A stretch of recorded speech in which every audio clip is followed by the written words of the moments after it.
Attitude बताने के लिए, उसको पूरी समझाने के लिए एक शायरी पढ़ता हूं। हंसने और हंसाने को बना लो जिंदगी का उसूल, हंसने और हंसाने को बना लो जिंदगी का उसूल। अब आप तो शायरी, हंसने और हंसाने को बना लो जिंदगी का उसूल, राह में मिलेंगे कभी कांटे कभी फूल। आवाज ही नहीं आ रही किसी की। अरे मोटिवेशनल टॉक दे रहे हो मेरे भाई।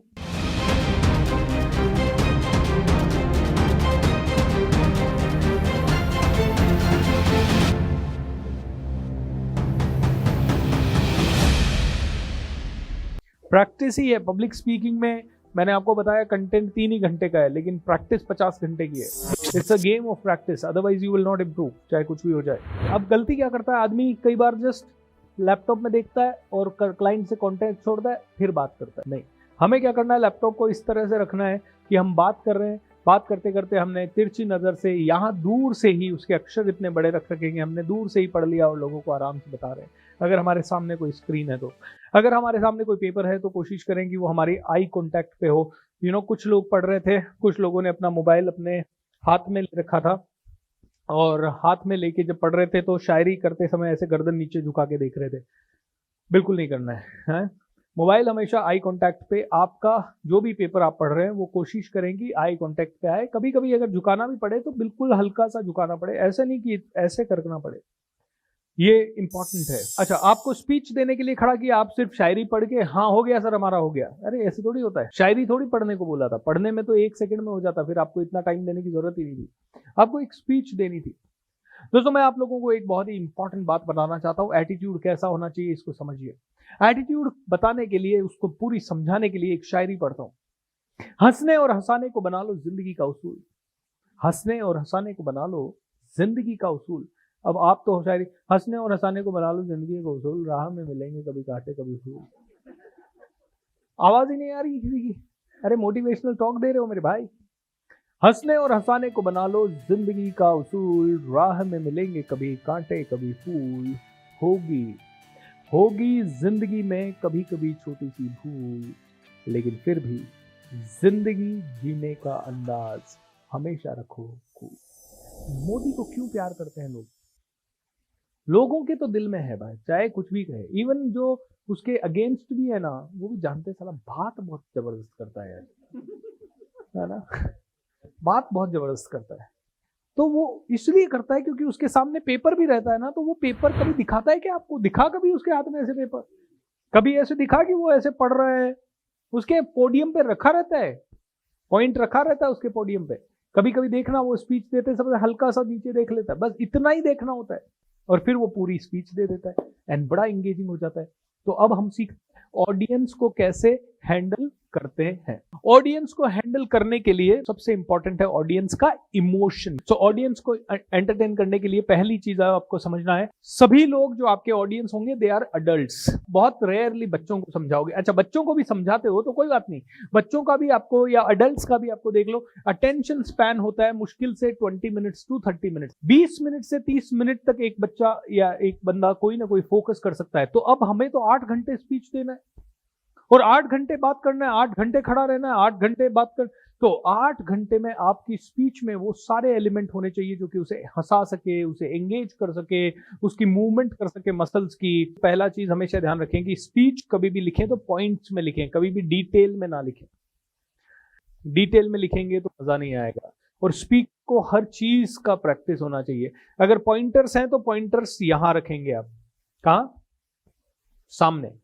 एंड बात करते करते, सो माय डियर फ्रेंड्स, आज मैं आप लोगों को बताना चाहता हूं कि समय पैसे से बढ़कर नहीं है। देखिए, मैंने एक लाइन देख ली, हल्की सी बात करते करते नीचे देख लिया, लेकिन फिर से मेरा बॉडी लैंग्वेज ऊपर है।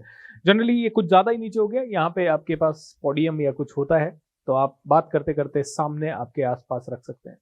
अब मान लीजिए आपके पास रखने का ऑप्शन नहीं है, ये बहुत ज्यादा नीचे है या मेरा माइक बहुत ज्यादा दूर है, स्टैंडिंग माइक है वो यहाँ है, और उसके पास रखने का जैसे होता है ना गाने वालों के वहां पे कुछ रहता है, तो वो कब उसमें से गाना पढ़ लेते हैं अपने को पता ही नहीं लगता, और वो ऐसे फ्लो में गाते हैं जैसे मजेदार। बट फिर भी जैसे मुझे वर्ड टू वर्ड पढ़ना है तो कैसे पढ़ना है? समय पैसे से बढ़कर है, क्योंकि खर्च किया गया पैसा दोबारा कमाया जा सकता है। खर्च किया गया पैसा दोबारा कमाया जा सकता है, पर खर्च किया गया समय कभी वापस आ सकता है क्या? बिल्कुल नहीं आ सकता। लिखा हुआ पढ़ रहा हूं, लेकिन फिर भी ऑडियंस एंगेजमेंट है, समझ? तो स्पीकर कहीं पे भी एनर्जी डाल सकता है। और ये फ्लेवर है सीखे हुए स्पीकर का और बिना सीखे हुए स्पीकर का। बिना सीखा हुआ स्पीकर गलती करता ही करता है। वो चाहे रीडिंग में कर ले गलती, चाहे वो बात करने में कर ले गलती। कोई कोई आदमी बहुत तेज बोलता ही है, तो कोई बहुत ही सॉफ्ट बोलता है, कोई बिल्कुल बैठ के बोलता है। तो इन लोगों को पता नहीं होता कि कहाँ एनर्जी अप करना है, कहाँ डाउन करना है, कहाँ कर सकते हैं, कहाँ नहीं कर सकते, कितना कर सकते हैं, कितना नहीं कर सकते।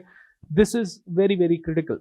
ठीक है, ये सारी चीजें हम सबको बैलेंस करना आना चाहिए। आज लोग छोटी छोटी तकलीफों से, छोटी छोटी प्रॉब्लम के आगे घुटने टेक देते हैं। कोई आत्महत्या कर रहा है, कोई घर वालों से लड़ रहा है, कोई झगड़ रहा है, कोई छोटी प्रॉपर्टी के लिए।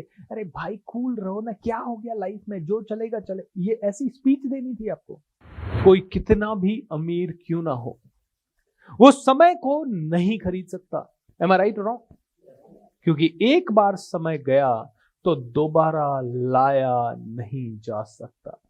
समय की कीमत को समझना चाहिए दोस्तों। हम हमेशा सोचते हैं कि समय पर ये काम करेंगे, हम हमेशा सोचते हैं कि समय पर ये काम करेंगे, पर सच ये है कि किसी भी काम को करने के लिए हर समय सही होता है। यानी आप जब स्पीच दे रहे हैं तो आपको इस तरह से पढ़ना है कि 2-2, 3-3, 4-4 सेंटेंस या 2-2, 3-3, 4-4 वर्ड एक साथ आपने एक नजर में देख लिए। और रेट ऑफ स्पीच थोड़ी स्लो लिखो, स्लो रखो। जो देख तो लिया फटाफट, लेकिन रेट ऑफ स्पीच स्लो होने के कारण आप ऐसे बता रहे हो जैसे कि अरे इसने तो पूरा पढ़ लिया।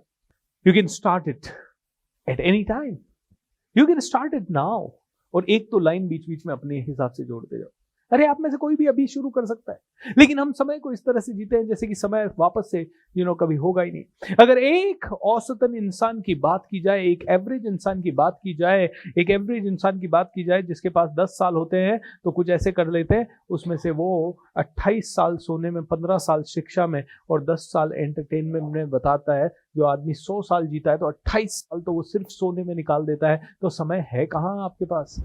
तो पढ़ रहे हैं तो भी इस तरह से पढ़ रहे हैं कि जैसे हमारे पास बहुत सारा पढ़ने का, पढ़ते पढ़ते भी एंगेजमेंट वैसा ही होना चाहिए। पढ़ते पढ़ते भी आपका बॉडी लैंग्वेज ऐसा ही। आप इस हाथ में रख सकते हैं, आप इस हाथ में रख सकते हैं, जिस भी हाथ में रख रहे हैं आराम से देखते जाएं और आराम से पढ़ते जाएं। और बात करते करते ही आपको पन्ना पलटना है, बात करते करते ही आपको पेपर पलट के आपके सामने रखना है। लोगों को पता ही नहीं चलना चाहिए कि आपने कब पेपर पलट लिया। And I want to tell you few pointers दोस्तों, कुछ ऐसे पॉइंटर्स मैं आपको बताना चाहता हूं जो कि आपकी जिंदगी में आगे बढ़ने के लिए बहुत काम आएंगे। पहला है बिकम एन एंटरप्रेन्योर। आप में से हर एक व्यक्ति को एंटरप्रेन्योर बनना है। आप में से हर एक व्यक्ति को अपना खुद का मनी मल्टीप्लिकेशन का कोई सिस्टम डिजाइन करना है। दूसरा पॉइंट है बिकम ए बिजनेस कोच। अगर आप बिजनेस कोच बनते हैं, काफी सारे लोगों के बिजनेस को इंप्रूव कर सकते हैं। एंड तीसरा है open and build mastermind community. आप में से हर किसी को अपनी खुद की कम्युनिटी होनी चाहिए। वो कम्युनिटी जिसमें आप वैल्यू ऐड कर रहे हैं। आप 5 रुपए ले रहे हैं लेकिन 500 रुपए का सिखा रहे हैं, और आपकी कम्युनिटी आप पे ट्रस्ट करती हो, आपके साथ जुड़ी हुई हो, आपके साथ बात करती हो। And at the same time you need to become an actor and entertainer. अब देखिए ऐसे पढ़ते जाए। फिर अगर आप बात कर रहे हैं पन्ना पलटना पड़े, पन्ना पलटने के लिए रुकना नहीं चाहिए। ऐसे ही अगर आपके पास कंप्यूटर है और कंप्यूटर पे स्लाइड चेंज करनी है और गलती से आपको यहाँ आना है, तो बात करते करते स्लाइड चेंज हो जाए। एक बार भी कस्टमर से कनेक्शन बिल्कुल ना टूटे। फिर आपको लगता है यहाँ आ गए और आपको एक दूसरा पॉइंट पढ़ना है लेकिन पेपर वहीं पे रखा हुआ है, तो आप आराम से बात करते करते उसी पॉइंट को एक्सप्लेन करते करते यहाँ आ गए, और यहाँ से बात करने के बाद आपने एक पॉइंट आराम से देख लिया। आप में से हर किसी को एक अच्छा मेंटोर और एक अच्छा लाइफ कोच बनना है। And that's how you can grow. क्योंकि हर एक अच्छा मेंटोर, हर एक अच्छा लाइफ कोच जो लोगों की डेस्टिनी बदल देता है। देखिए एक थॉट इनफ है जो कि लोगों की डेस्टिनी बदल दे, तो एक लाइफ कोच कितने सारे ऐसे थॉट्स दे सकता है।